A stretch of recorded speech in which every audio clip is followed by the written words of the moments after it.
This is We the Sales Engineers Podcast, show 101. Welcome to We the SEs Podcast, the show for sales engineers by sales engineers with your host, Ramsey Majaba.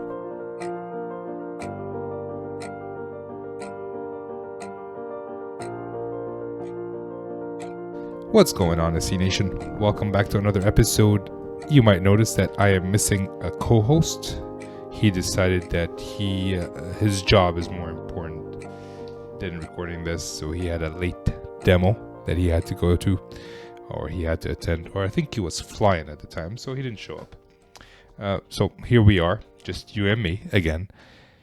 And this time around, I have my guest. His name is Matt, and this was more of a coaching call / interview. So we kind of went back and forth, and him asking me questions, I was asking him questions, and it was an interesting conversation. I really enjoy being able to talk to someone and not thinking of all the questions on my own, which is why I love Benny here. Between me and him, we tend to ask very good questions, at least I think so.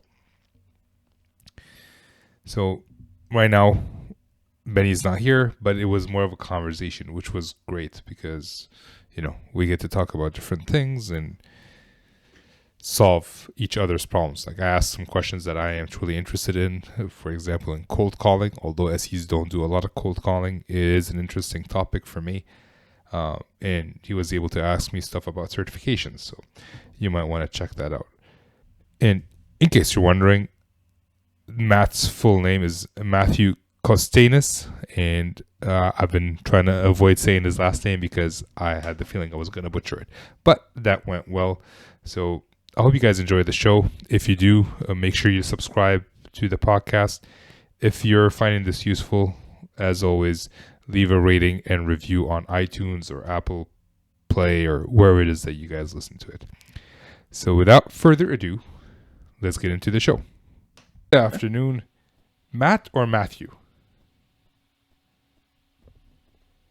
Matt's fine. Matt's fine. I should have asked that before we started. So good afternoon, Matt. Yep. How are you today? Doing well, Ramsey. How you doing? I am doing well. Thanks for coming on the call. Let's talk about you. Who are you, and why are you on this call? Yeah. My name is Matt Costanis. I am a solutions consultant for a software company here in Columbus, Ohio. I'm here because I listened to the podcast a few weeks ago where you were interviewing a gentleman named Jacob who came from a really technical background, and it resonated with me because I was thinking, oh, wow, I actually came from the exact opposite side of this. So I have a very sales-focused and customer success background, which ultimately led me into a pre-sales technical resource for the company that I work with. So really excited to be here, and thanks for having me. Well, welcome to the show. So you've been with the same company doing like inside sales and customer success, or have you been with other companies and now you've moved into this company as a sales engineer? Yeah, so I've been with a couple other companies. This is really the longest one and where I've had the chance to grow the most. Years ago, I worked a retail job through college. It was a great experience being out in front of people and just how to interact with people in the day-to-day. And then moved into just an inbound call center, basically making sales, kind of shots on goal type deal. And then eventually found myself at my current organization, where I started out as just a cold caller or a business development rep. And because it was a smaller sales team, I actually had the chance to be the first person that did my specific role. So it was an opportunity to work with some really great managers, kind of define what that meant and learn a lot along the way. From there, I moved into actual selling. So doing the business development first, scheduling appointments for our sales reps, and then moving into an actual sales rep position where I was demoing, learning the solution and talking to people in a more in-depth capacity. From there, a customer success position opened in our organization. So I went from selling to just kind of managing the relationship ongoing, reducing churn over the course. And that was a really great opportunity to just learn so much about the solution and how to talk to customers from a different standpoint, I think. And from there, I transitioned back to sales for a brief period. And then we had the solution consultant role open up, which was just exactly what I was looking to do. I knew I enjoyed the technical side of selling and kind of problem solving, and just jumped straight in. Wow. All right. So you've pretty much done everything. I'm looking at your LinkedIn, and yeah. So you've been there for 4 years, and you have pretty much every possible position on your LinkedIn resume. Nice. So as a business development, let's start with the basics, because define BDR, business development representative. Define to the folks who are listening what that is. Yeah. So a BDR, it can mean a couple of different things. Most traditionally, from what I've heard, it's where you're doing the initial prospecting. So you're in charge of taking the messaging that you've been given for the solution and just a pure shots on goal approach, right? So you're making the cold calls to people who probably haven't heard of you. Maybe they have. If they have, that's great. But if not, you're gonna take that messaging that you know and generate interest and ultimately get a call scheduled to go further in depth, figure out if they are a good prospect and if they're qualified to use the solution from there with an actual sales rep. Okay. All right. So where do you get the leads from? So that'll usually be from Salesforce. Our company gets them a few different places. We do trade shows, and you get lists that way. We partner with other software companies to provide a solution on top of what they offer. That it's kind of like a layered solution. So they provide one service, and then we provide a service on top of that makes sense.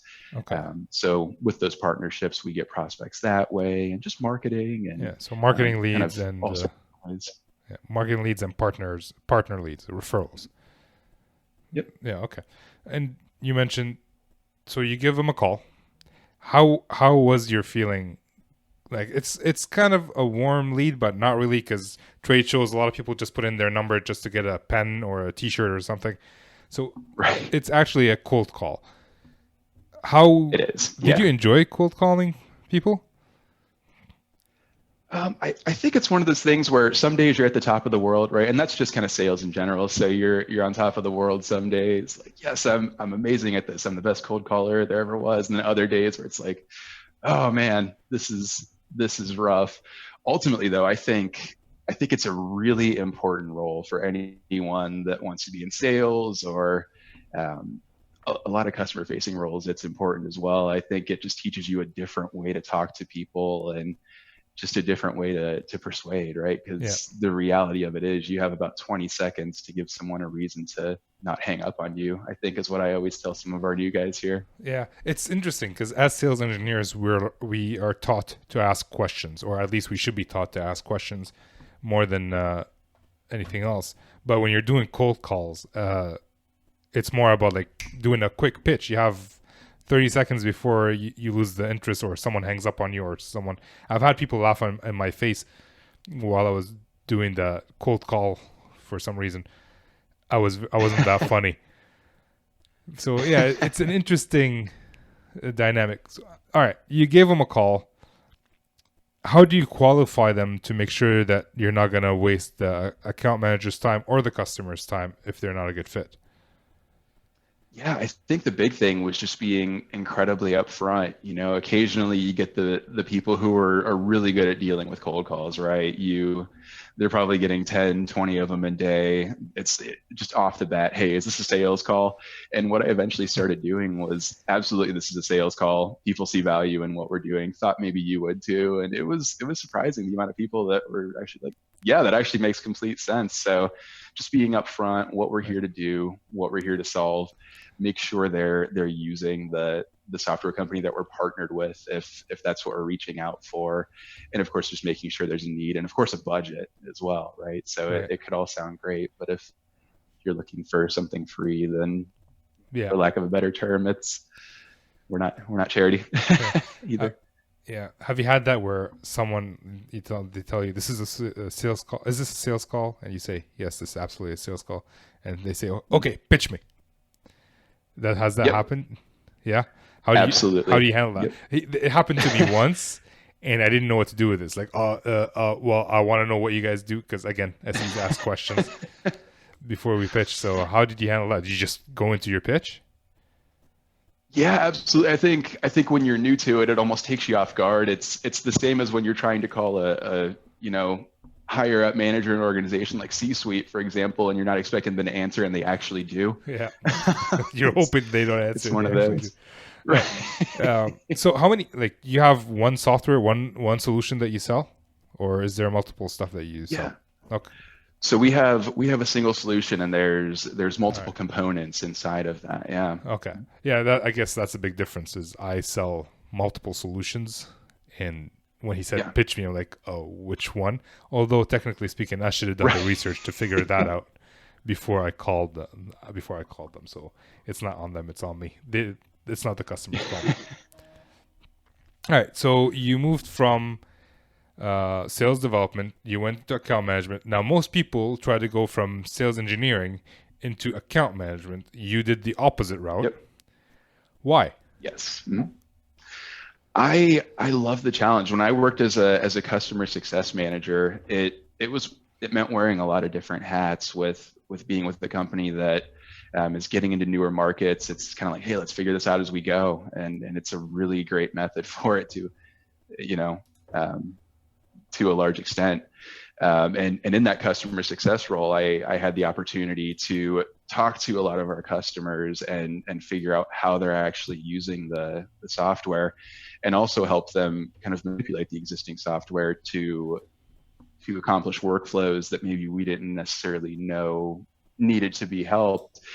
And I think that gave me a lot of insight into what I really enjoy doing, and it was kind of bringing a sort of creativity to the existing solution that's here, and also kind of being challenged with some of the technical aspects. So if something wasn't working, or if something wasn't meant to do something a certain way, how can we get it to do that and ultimately solve the customer's problem?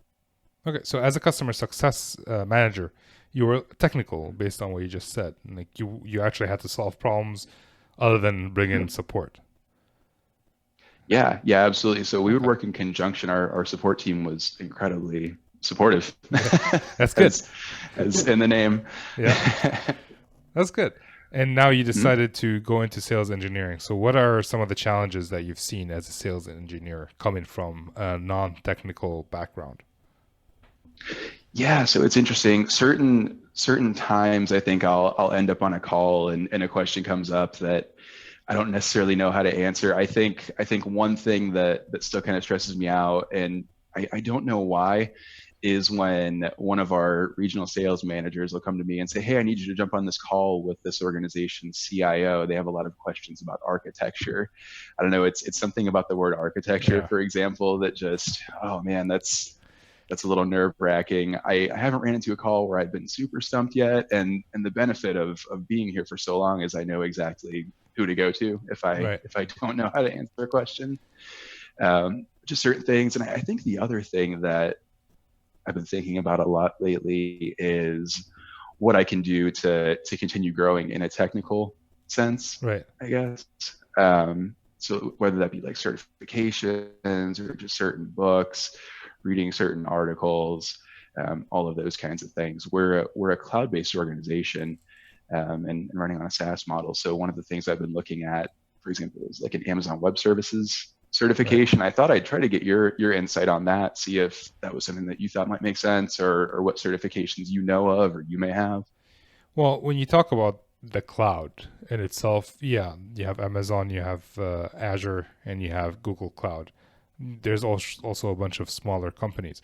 The question is, what would that benefit your current role if you know that sort of thing? Like, do you know what it would benefit, or are you just thinking that I'm gonna take this course and see how it benefits me? I think at this point, it's I'm going to take this course and see how it benefits, and I think I definitely need to look a lot further into it. Right. Maybe talk to some of our technical leads here and just better understand, like, hey, what would you want someone to know? Because I think ultimately I was sitting with our enterprise sales director today and just talking. I'd like to be able to, in a sense, know a lot of what our, VP of development or VP of architecture knows, as well as like our CIO, for example, and be able to communicate with, the very technical type leaders, but also be able to communicate things to someone that isn't technical as well. So it's just getting from this point to that point, and I think it'll be an ongoing thing, but it's just, how do I do it? And it's kind of overwhelming, I think. Yeah, well, you have to pick one thing really and focus on that. The biggest thing for me is, I want to point out, is the fact that just because you're in the cloud doesn't necessarily mean you have to understand how the cloud works, right? I don't know how that would benefit your like, knowing that, how that would benefit you selling. Now, if you want to know it in terms of like, hey, I'm curious about it, it's a good thing. You should learn it. The question is, Right. would your account managers be happy that you're spending time learning something that's completely useless to your current job? But you already know the solution to that. You already said it. You need to talk to your technical folks to see what they recommend. They know most what you need to know in terms of technology. So you already know that. You just need to go tap someone on the shoulder and say, Right. hey, if I want to do this job better and learn it from a technological standpoint, what should I do? Yeah, you're exactly right, actually. And sometimes someone just has to say it. Yeah. Well, so Benny, like for example, Benny, my co-host who could not make it here today because he's traveling, he talks, he sells into like compliance space. So what makes him more valuable to his company is knowing more about compliance and not necessarily how the software was built. Right. Right. So I don't know which area you're working in, but you don't have to be very technical to be able to be a good sales engineer. Right. That's interesting. Yeah. Yeah. So I'm trying to think, I guess, with like, if you're on a call, I think, what was or I guess just a specific anecdotal question, I guess, or story. What do you think, like, some of the most technical instances you've ever found yourself in as a sales engineer that's been doing this for a little while? I'm in a little different world. I'm in networking world. So my technical knowledge is about networking. So routing, Sure. switching, LTE and 5G. And even then, so you have one product or one solution with multiple facets to it. I have maybe around 10 solutions with millions of facets to that. So I'm not technical in all of it. Sure. I am technical in one. So we had a podcast a few weeks back. It's called Mile Wide, Inch Deep. Yes. So that's pretty much what I am. I have mile wide knowledge and inch deep on most things except for one thing where I focus on. But even now, most of my technical knowledge is about our product, not necessarily about networking itself. Right. Okay. Yeah, that's because I guess that is. Yeah, I'm in test and measurement. Right. So how many routes can we support? Like something specific to my product versus the network. You're in a similar situation where you have to know your product very well. Maybe not necessarily how it's built. Like if someone comes to me and says, hey, I want to know about the architecture of your product, my response is, why? How does the architecture of my product help you? You might be in a different space where the architecture would be useful because they need to interop between two different things and they need architecture. So again, it's dependent on your role or your company that you work with, how it operates. But absolutely. I can go ahead. I've been hogging the microphone, so go ahead. No, that's totally okay. It's great information, and that's a fresh perspective on it. So, as opposed to knowing how your solution works plus everyone else's solution, really the important thing is hey, I know everything about what I'm telling you right now, and I know how it's going to interact with what you already have. I mean, that's really the extent of what the knowledge that needs to be. So, that's right. So yeah, it's like, well, it's very good knowledge to know how the customer's environment works. again, I'm in test and measurement. I have my equipment connected to my customers' routers and devices. And the fact that I can go in and like, they call me, hey, Ramsey, this is not working. Your product is not working. So I go in and visit. It's like, oh, it's not my product. Here's some configuration on your device that we can do to fix, to make it work together. So knowing how that works is very good. You just need to figure out from some technical folk. Like for those watching on YouTube, there's an office full of people behind you, right? Yep. If you turn around, go out and tap someone on the back. I can wait for you if you want to do that right now. Just go out and tap someone, have this conversation, come back. I'm joking. Don't do that. It's like bring him into the podcast. Let's all talk. Right, together. right. Come here. Yeah. But yeah, you can do that. Like that's the benefit of working in an office, right? A lot of SEs are remote. Right. Yeah. Yeah. Yeah. And I've been lucky enough, and my management team has been fantastic. So if it's, hey, I'm going to be in the office. If not, just a quick heads up. Hey, I'll be working from home today. And like I said, our management team is amazing here. Where they're like, yeah, no problem, absolutely, whatever you need. So flexibility has just been fantastic. So do you travel? I think I do. Yeah, Okay. yeah. It's toned down a bit this year so far. At least I think it's going to ramp back up towards Q3 as some of our deals work into the later cycles and just needs a more in-depth demo and technical discovery and those kinds of things. But towards the end of 2019, I think I was on a plane, like every week. Okay. I hit Southwest A-list. So I think if I would have had it for the whole year, I almost would have gotten companion pass. Yeah. So my boss used to travel a lot, and he would, whenever he'd come back, he would work from home just because of his family. Like, hey, I'm traveling a lot. When I'm back, there's an office, but I'd rather work from home just to be close to my family. I am trying to remember also, actually. Yeah. So we're back. We had technical difficulties, and I have no idea what we were talking about. Other than, I was telling you about my boss, who I don't know if you heard it because I kind of got disconnected. He used to travel a lot, but whenever he'd be back in Ottawa, he'd just work from home because he wants to help out his family because of traveling. And that's the beauty of sales engineering. You get to do stuff like that, although you do travel, which, I don't know, do you enjoy traveling? I do, yeah. I enjoy it right now. Right now, it's just my wife and I, and we have a little dog, so it's a little bit easier, I think. But I can definitely see some of the challenges once you have a larger family and kids and everything. So all of my coworkers actually that I travel with have children, and I think it gets a little hard when you're back to back in weeks and everything, and it's like a couple of days you're home in between, and it's younger kids, and I think some of them feel like they're missing things sometimes. But overall, it's great. I mean, I've gotten to see so many different places. It's funny. My first time on a plane was actually in April of 2018. So I went around 27, 28 years without getting on a plane, and then it was just a couple months ago every week. It's my son is 4 years old, and he's already been on a plane twice. Once to Hawaii. Really? Yeah, he's spoiled. That's so funny. Yeah. I don't know. Yeah, I don't know how I did it. Just a kid from Ohio. That's the humble Midwestern upbringing.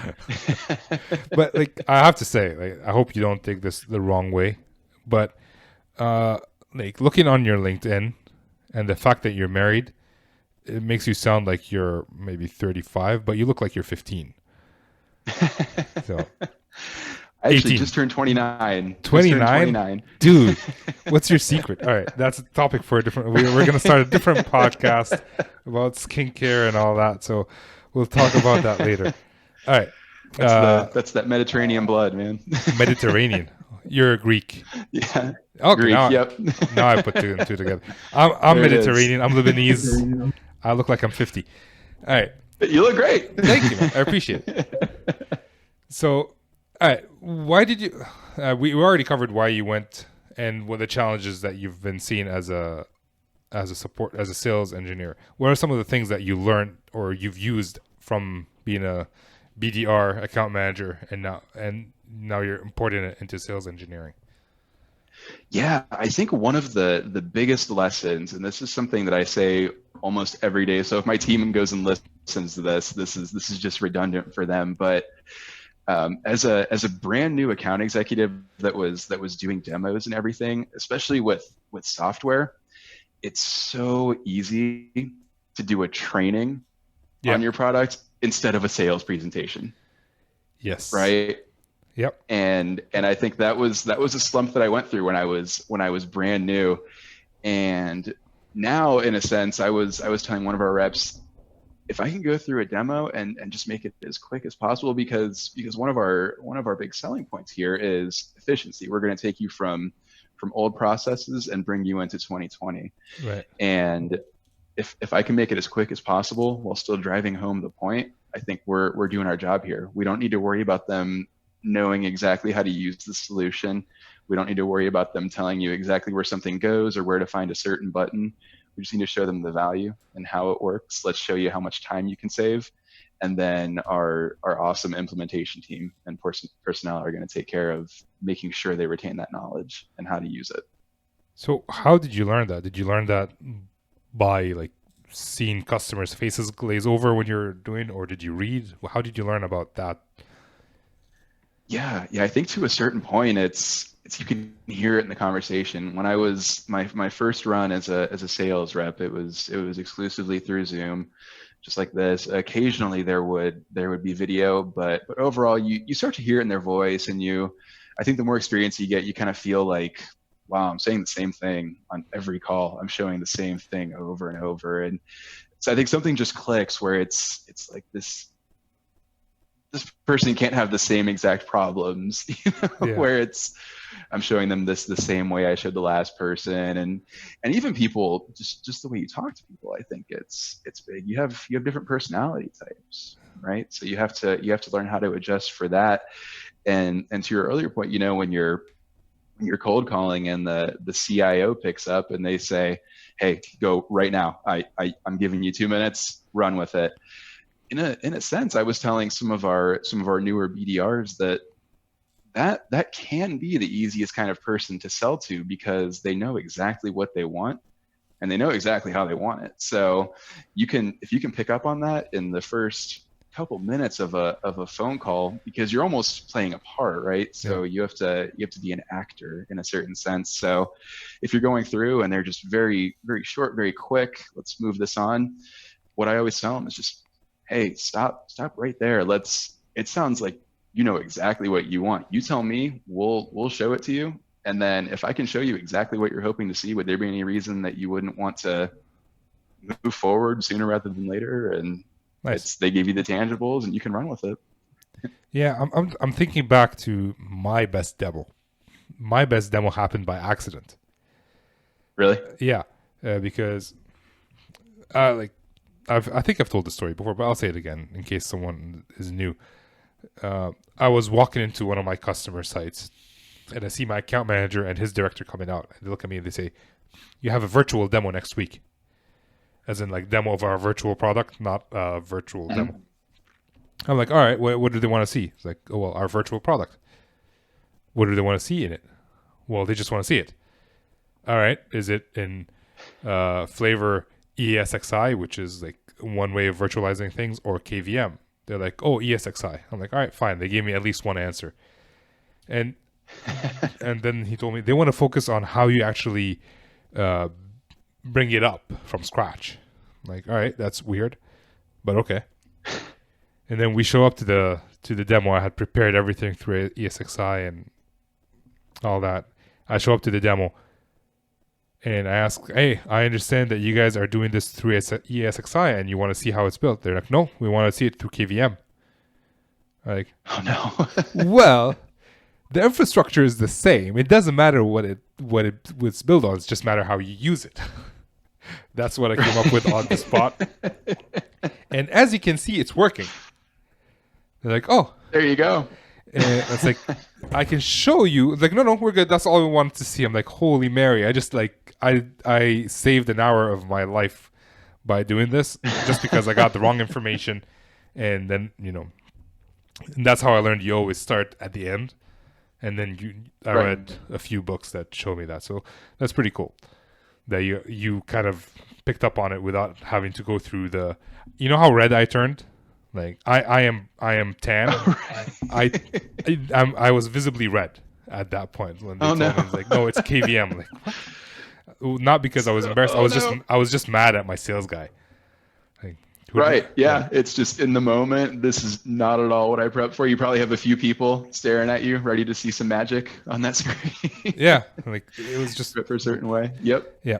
And since then, I also learned that I'm always going to do my own discovery calls. How does it Yes. work for you? That's so right now we're a fairly newer team within my organization. My organization actually or my company saw a lot of success because we were working with a very underserved market when we started out around 10 years ago, which was just smaller businesses specifically. So a lot of the other companies that were doing what we're doing, we're just going for the giants, right? We can sell 5 deals and hit quota. That's Yeah. perfect. So we were going for the smaller guys. We're the enterprise team now, so we're trying to break into that larger market. And with that, I've been in charge of kind of helping our newer regional sales managers, who I think our most tenured one is going to be here for a year in June. Wow. Was just traveling with them a ton, going through, kind of teaching them how discovery should go. Here's the questions you should ask. Here's the way our system works best, just so you know.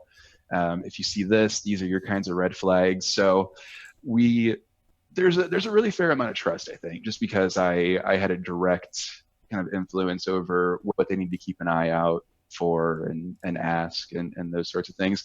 And even still, they're going out and doing their own discoveries and first round demos. And when it gets a little more complex, they'll always throw me a calendar and like, hey, can you be on this? It's a really great environment and a pretty collaborative team that we have. And yeah, it's awesome. Okay. So you're kind of, he's been there for a year, or she, I don't know. But did they have experience as salespeople before, or they're brand new, thrown into the fire? Yeah, so they're new to our company, but all of our sales reps on my team have over 10 years of experience actually selling within the space that we operate. So their experience in terms of selling and how to kind of navigate larger organizations and how to present and how to interact with C-suite and those sorts of things. It was just, okay, you know all of that. That's your specialty. Let's work on the actual solution that we have here. And it's been awesome. Everybody's really receptive. Okay. The biggest problem I see from, or the biggest problem I hear from people in your situation is the fact that they are not allowed to do any discovery. Like, right, the account managers do all that, and then they bring them in, and the same thing that happened to me happens to them. right. All right, that's pretty good actually. So yeah, it's a nice situation. It is time to move on to the not so fire round, but I wanted to make sure that if you have, because this is kind of a interview / whatever you want to call it, coaching call or just transfer of information. Do you have any other questions that you wanted to ask before we move on? Yeah, I think you mentioned you've read a few books on just demoing and those sorts of things. One I really like is Demoing to Win. Okay. I cannot remember who wrote it though. I just finished it. It was great. Fall. Yes, that's exactly. I'm looking at it on my shelf, and it's still like I see the spelling. I just can't say it. Yeah.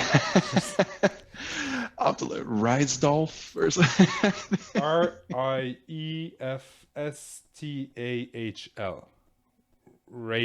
Right.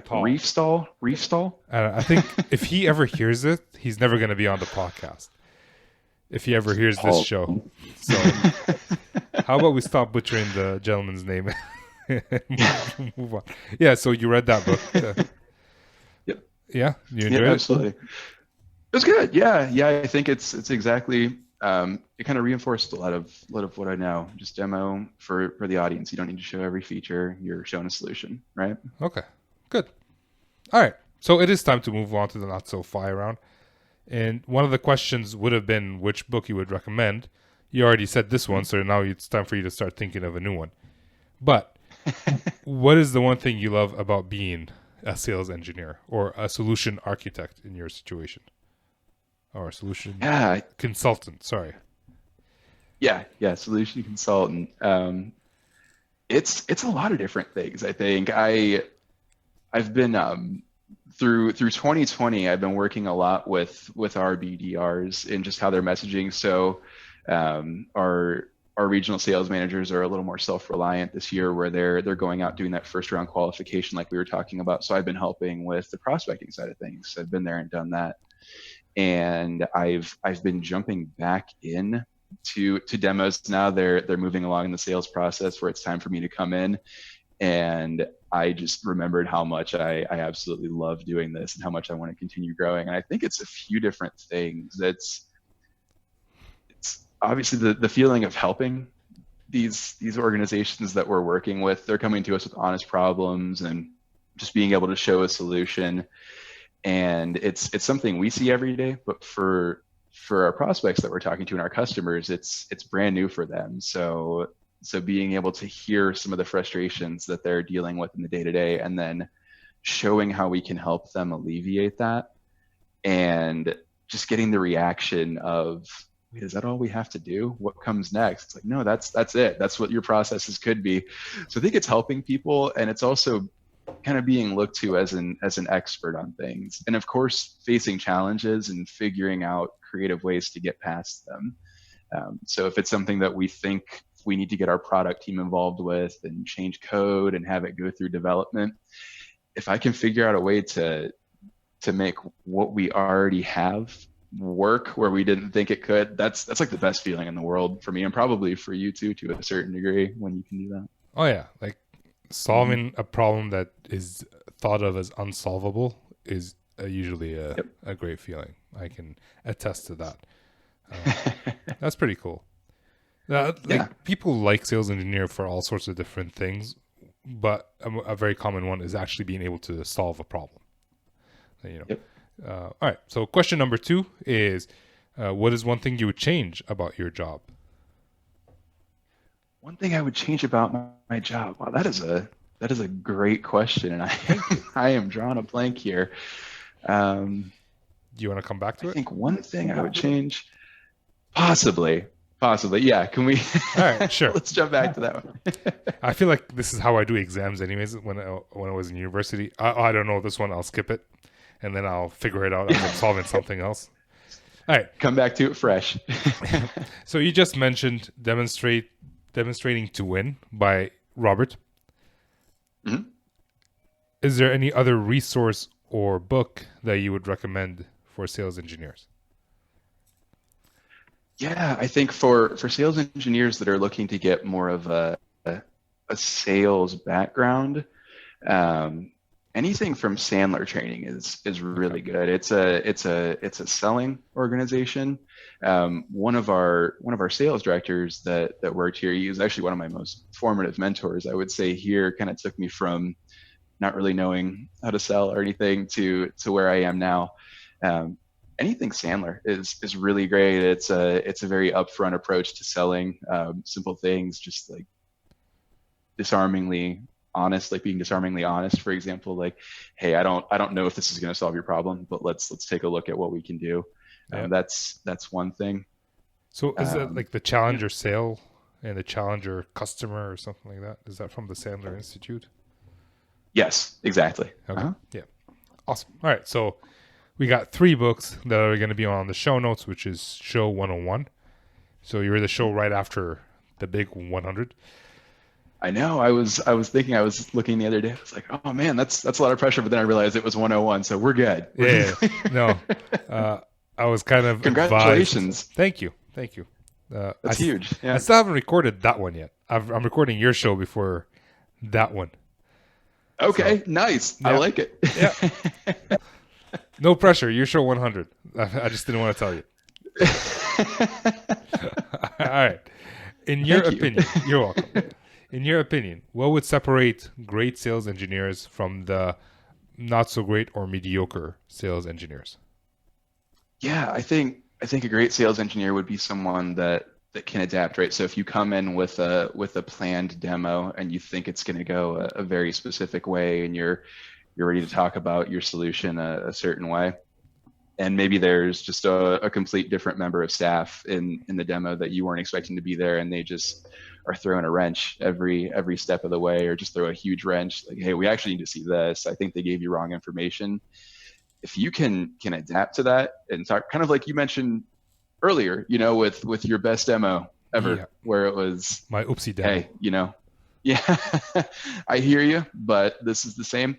If you can pivot and just own your solution and know how to demo it no matter what, I think that's going to be one of the great sales engineers out there, as opposed to, maybe you need a little more improvement. You come in and you're expecting to do it a certain way, and they throw the wrench in, and it's, I think we actually need to come back, or Yeah, I wasn't ready for this. So just being able to adapt, thinking on the fly, having those soft skills to talk around it and still build the value is huge, I think. yeah. I also think that that's also dependent on the complexity of the product. If the product is very Absolutely. complex and they throw a wrench, you might have to come back, and you just have to Absolutely. make that decision. Coming back is way better than just scrambling and clicking a whole bunch of buttons trying to get something to work because you haven't tested it before. Yep. So Yep. So to yeah, expand on what I said, I think being able to adapt and then also being able to control the situation and know, hey, I think we need to go back to the drawing board. You're absolutely right on that. nice. All right. So do you want to go back to that question that you passed, or you just you don't want to think about it? Yeah, yeah. So what would I change about my role? I am still thinking here. I think one thing I might change is sometimes being a little more involved, I guess, or I guess there could be more of me or someone that does what I do here, just so we can make sure that our RSMs are comfortable, and Okay. our regional sales managers, are comfortable, and those sorts of things. Or I guess I wish I knew how to define certain things better, because I'm the first solution consultant at my organization. So sometimes it's just figuring things out. Hey, what does this role look like? What are we doing? There's new things every day, but at the same time, that's kind of what I like about it too. Yeah. So I guess it's a You, conundrum. you can define it as you go. Yep. If there's Exactly. something you don't like, solution consultants don't do this. If there's something you like, oh, we definitely do that. That's good. All right, man. Any closing thoughts before we go? No. I think the big thing, that if I were to say anything about anybody interested going from sales to sales engineering, pursue it, do it, talk to people, figure it out. I'm glad I have the sales background I do. I think it's huge, and if they want to do it, they can be successful too. Perfect. Perfect way to end this. Thank you, Matt, for coming on. Yes. Thank you. Thank you so much for having me, Ramsey. Great to meet you. It's definitely my pleasure. Thank you. Bye. And that's it. We are done. Thank you, Matt, for coming on. Thank you, Benny. Oh, wait, Benny's not here. I am not bitter. I'm not bitter. Let's just leave it at that. So yeah, I hope you guys enjoyed it. I hope you took a lot from it. I kind of learned a lot. It's everybody comes from the SE world, at least in the technical world that I'm in. They come from the technical side and move into the sales engineering side, and if they want, they can move into the sales side. But it's nice to see someone from the sales side use the skills. Salespeople have to be fearless. Like, they have to be able to accept rejection. They have to be able to, have very thick skin, and they're gonna lose deals. They don't care. They just move on. And SEs are not generally like that, or at least the technical people coming into sales engineering are not generally like that. So it is interesting to see like how he came in already used to objection handling, used to all the different things that SEs have to learn, and the human skills, as we call them, which are harder to learn than the technical side. So that part I enjoyed. I hope you guys enjoyed it. I hope you got something from it in terms of my questions asking him and his questions asking me. It was fun for me. So that's it. I realized that I'm more verbose when Benny's here and I have someone to talk to, but since I don't have anyone to talk to, I'm gonna bid you farewell, and I will see you guys next time. This is Ramsey signing off.